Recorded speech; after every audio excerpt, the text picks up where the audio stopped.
Salam Indonesia, salam Nusantara dari Sabang sampai Merauke, dari Miangas sampai Pulau Rote. Mantaplah iman kita, mantaplah kasih kita, mantaplah pengharapan kita.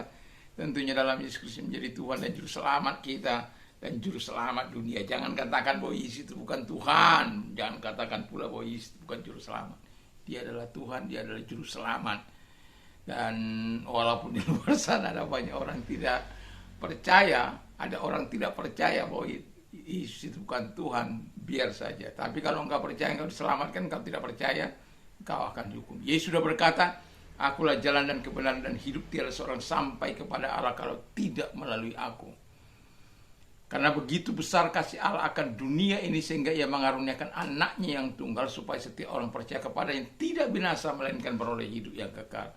Puji nama Tuhan. Saya di pagi ini saya mau mengucapkan selamat hari Minggu, selamat kita beribadah kepada Tuhan, selamat kita memuliakan Tuhan. Semoga kekuatan Tuhan, kekuatan firman, kekuatan Roh Kudus, kekuatan doa senantiasa menyertai kehidupan kita. Dan kita dibuatnya semangat selalu di dalam Roh Kudus. Mari kita tunduk kepala di dalam nama Tuhan Yesus Kristus, biarlah kami mengenal Engkau lebih dalam lagi dalam kehidupan ini. Dalam nama Yesus, haleluya, amin. Puji nama Tuhan, saya akan membacakan satu ayat dalam Filipi 3 ayat yang ke-10. Yang ku kehendaki ialah mengenal Dia dan kuasa kebangkitannya dan persekutuan dalam penderitaannya, di mana aku menjadi serupa dengan Dia dalam kematiannya. 11. Supaya aku akhirnya peroleh kebangkitan dari antara orang mati. Jadi tema adalah tujuan Paulus dalam hidupnya. Bagian pertama karena ada dua bagian. Ketika saya berencana dalam hidup saya untuk menguruskan badan dari 100 kilo, kalau sudah makan itu bisa lebih ya. Lalu kemudian sudah saya mengharapkan berat badan saya 185 kilo dan saya sudah mendapatkannya setelah berapa bulan makan hanya di malam hari satu kali ya. Dan satu hari makan satu kali. Dan 2 bulan ke depan saya berharap berat badan saya menjadi 75 kilo. Dan memang bukan sesuatu yang mudah, tetapi saya berharap itu bisa, karena itu tujuan saya dalam tubuh saya ini. Artinya saya ingin memaksimalkan berat badan saya antara tinggi saya dan gemuk saya, sehingga terjadi balances. Karena sudah lama saya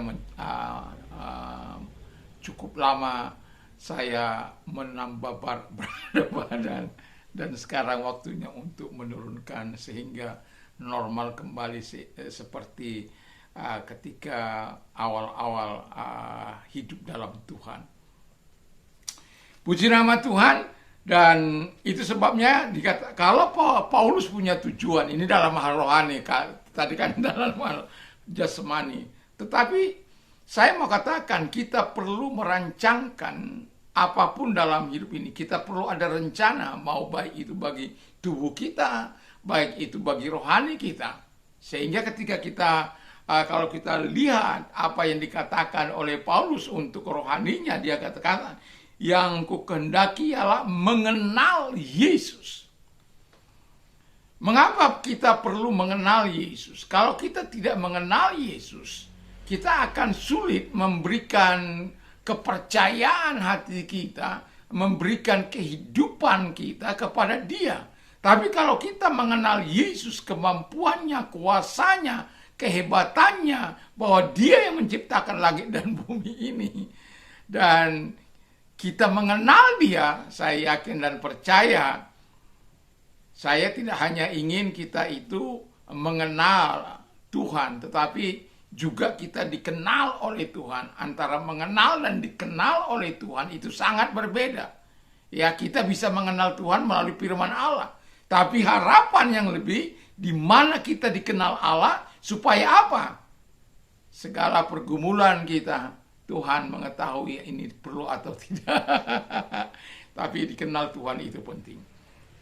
Yang kedua kata firman Allah, mengenal kuasa kebangkitannya. Saya kadangkala heran kepada setiap orang percaya yang tidak mengalami kuasa kebangkitan Tuhan. Saya kadangkala bertanya dengan pertanyaan-pertanyaan yang banyak. Kalau Allah sudah membangkitkan Yesus dari kematian itu, di manakah kuasa kebangkitan Yesus yang harusnya kita nikmati dalam kehidupan ini? Sehingga kematian rohani yang kita alami atau kematian yang kita miliki, ya kalau mati di dalam Tuhan sih bagus. Tapi kalau kita sampai mati karena dosa-dosa kita, kita tidak berdaya karena dosa-dosa kita, itu sesuatu yang sangat berbahaya dalam kehidupan kita. Jadi kuasa kebangkitan Tuhan itu harus kita nikmati, karena dengan kuasa kebangkitan itu kita juga akan dibangkitkan bersama-sama dengan Tuhan. Yang ketiga kata firman Allah, hidup dalam persekutuan dalam penderitaan Yesus. Saya yakin kita nggak banyak yang seperti ini. Kenapa saya katakan tidak banyak orang yang mau hidup dalam persekutuan dalam penderitaan Yesus? Karena orang pada umumnya ingin menghindari dari namanya penderitaan. Tapi Paulus mengatakan untuk hidup dalam persekutuan dalam penderitaannya. Memang kita harus hidup dalam persekutuan, tetapi bukan yang kita cari-cari. Bahkan firman Allah dalam Timotius dikatakan, kalau kita mau mengenal Yesus, kita akan hidup dalam penganiayaan. Bukan kita cari, tapi satu kali kita akan menikmati. Itulah sebabnya Yesus berkata, kalau engkau mau mengikut aku, engkau harus memikul salibmu tiap-tiap hari. Memikul salib itu adalah lambang penderitaan. Jadi kalau kita memikul salib tiap-tiap hari, berarti kita betul-betul menyerahkan diri kepada Tuhan. Lalu Yesus katakan supaya kita mengikut Dia. Karena kalau ketika mengikut Dia, penderitaan kita, Dia yang tanggung kan. Sama seperti Paulus menganiaya umat Tuhan. Apa yang dikatakan, kau bukan menganiaya mereka, tapi aku yang engkau aniaya. Artinya Tuhan memberikan kekuatan bagi. Dan itulah sebabnya mengapa Paulus menikmati banyak penderitaan. Kata firman Allah supaya dia menjadi penghibur bagi orang lain. Supaya dia bisa memotivasi orang lain, memberi kekuatan bagi orang lain. Dan kalau engkau tidak pernah mengalami penderitaan bersama dengan penderitaan Kristus, saya yakin kekristenan kita akan menjadi tidak berdaya. Tapi ketika kita mengalami penderitaan dalam hidup ini, bukan berarti kita mencari-cari, tidak. Tapi saya mau katakan hidup dalam persekutuan dalam penderitaan itu adalah sesuatu yang harus kita nikmati sebagai orang percaya. Itu tandanya kita murid Tuhan, itu tandanya kita hamba Tuhan, itu tandanya kita hidup dalam pelayanan ini kepada Tuhan. Jadi semua apa yang dikatakan oleh Paulus yang melalui pembacaan kita ini, dia telah nikmati. Yang terakhir, dikatakan menjadi serupa dengan Yesus dalam kematiannya. Haleluya. Jadi kalau kita pada akhirnya kita harus menjadi serupa dengan Yesus, bukan hanya dalam kehidupannya, dalam kematiannya juga. Ya.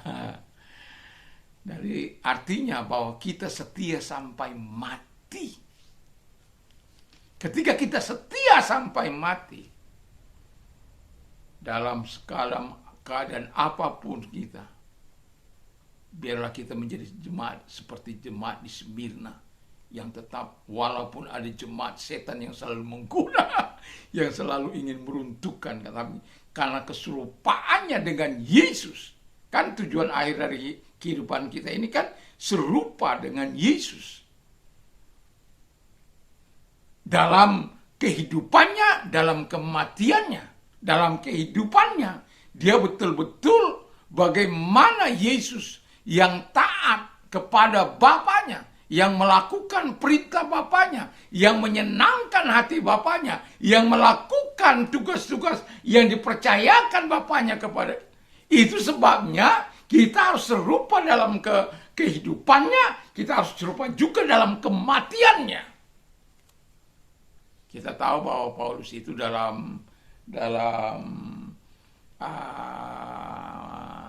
Roma 8, dia menjadi serupa dengan Yesus. Setiap orang diharapkan menjadi serupa dengan Yesus. Roma 8 ayat 29 itu. Jadi kita sebagai orang percaya, mari kita punya tujuan dalam hidup ini.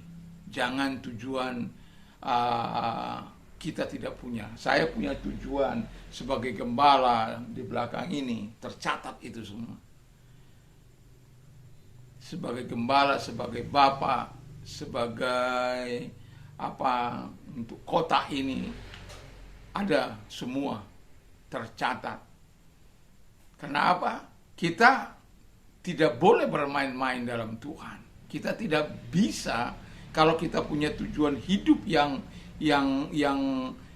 mau menyenangkan hati Allah, kita harus mendisiplinkan diri kita. Kita harus menolong diri kita dalam ketaatan kepada Tuhan. Bukan karena kuat atau gagah kita, tapi karena Tuhan. Roh Kudusnya diberikan kepada kita, kuasa kebangkitannya diberikan kepada kita agar kita dapat menghajar segala penghalang-penghalang yang dikerjakan oleh kuat kuasa kegelapan. Dan itulah sebabnya saya mau katakan kepada kita, mari memiliki tujuan yang benar di hadapan Allah, supaya kita bisa menikmati persekutuan yang indah di dalam Tuhan. Nanti sore saya akan membawa kita kepada tujuan yang kedua daripada Paulus. Walaupun ini merupakan sambungan, tetapi saya mau katakan ada sesuatu yang harus kita buat dalam kehidupan kita ini, sehingga kedisiplinan kita, ketaatan kepada Tuhan itu menjadi harga mati dalam kehidupan kita, supaya kita bisa melihat karya Allah dinyatakan di dalam dan melalui hidup kita. Mari kita tunduk kepala dan kita berdoa.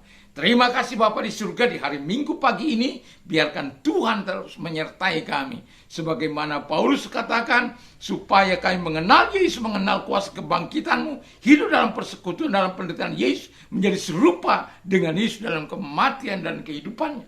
Terima kasih Bapa di surga, kami sungguh bersyukur. Bukan karena kuat atau gagah kami, tapi karena Tuhan yang membuat kami jatuh cinta kepada Engkau, karena kasih karunia-Mu yang telah menyelamatkan kami terlebih dahulu. Terima kasih. Kalau engkau sakit, saya mau berdoa, taruh di tempat yang sakit tanganmu, di tangan kiri di tempat yang sakit dan tangan kanan. Atau engkau sedang ada di rumah sakit, menjaga yang sakit, tumpangkan tangan atas mereka. Mari kita berdoa.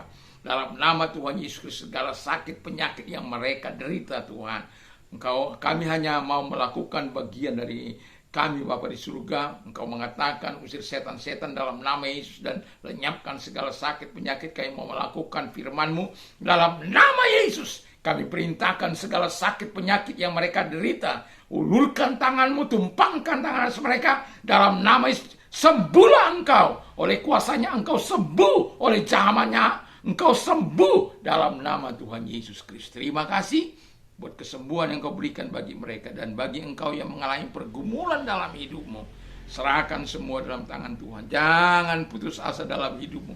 Tuhan adalah jawaban dalam setiap persoalan hidupmu. Angkat kedua belah tanganmu, mari kita berdoa. Tuhan, ulurkan tanganmu kepada mereka dan menjamah mereka, menolong mereka satu demi satu. Kebaikan Tuhan datang kepada mereka, pertolongan Tuhan datang kepada mereka. Dimuliakan engkau sehingga mereka berkata, segala perkara dapat kutanggung di dalam Dia yang memberikan kekuatan kepadaku.